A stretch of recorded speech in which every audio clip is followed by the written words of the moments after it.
You see, the assumption behind the question is that everybody wants to go to heaven.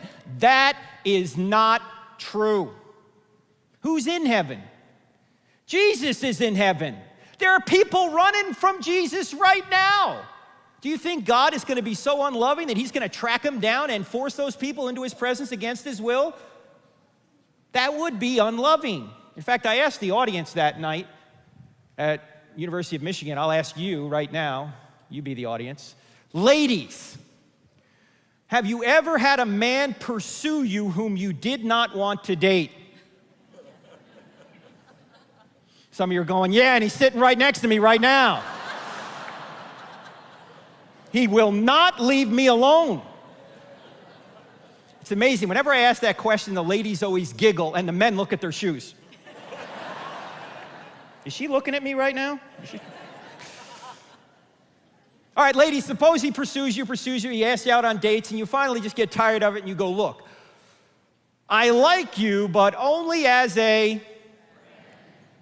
Ladies, why don't you just stick the knife in and turn it? Because every man has heard this dreaded friend rejection, right? But suppose that doesn't deter him. Suppose he continues to pursue, he continues to pursue. And he gets to the point where he says, look, I love you so much, I'm going to force you to love me. Can he do that? No, love by definition must be freely given. You can't force love.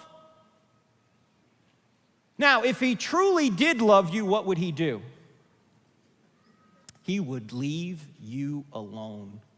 That's exactly what God does to us. He sends us cards, letters, and flowers that he's there. He sends us creation, conscience. He sends us the Bible. He sends us Jesus. He sends us the witness of the Holy Spirit. In some areas, he's sending dreams and visions. And if we don't want him, God's ultimately going to say, have it your way.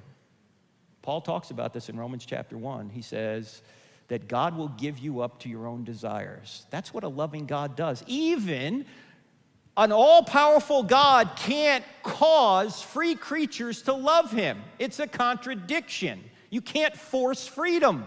Love must be freely given. Look, if God exists, and there is an afterlife, there's only two possible destinations.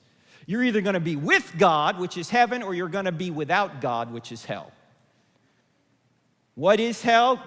The Bible uses a lot of different descriptions to describe hell. One of them is separation from God, which means separation from everything good.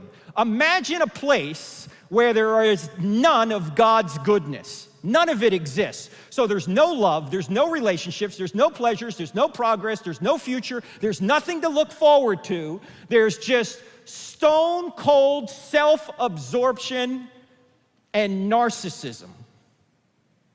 That's hell.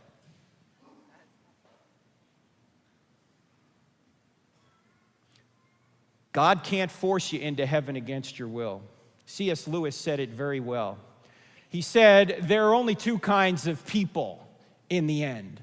Those who say to God, thy will be done, and those to whom God says in the end, thy will be done. You're either going to say, God, I'll have it your way. I'll trust in you for salvation. Or God will say, have it your way. You don't want me, I'm a loving being. I'm not going to force myself on you. The problem is, if you're separated from me, there is no good. I'm the very standard of good. So, what kind of person are you? There's only two kinds of people. Are you making a temple to God, or are you making a temple to yourself? Trust me, if you continue to make a temple to yourself, it's not going to turn out well. So, should we judge? Yes, but without being judgmental. Should we be tolerant or intolerant? We have to be intolerant of evil because we're commanded to love, not be tolerant. And what's going to be the headline of your life? That's up to you. There's only two possible headlines.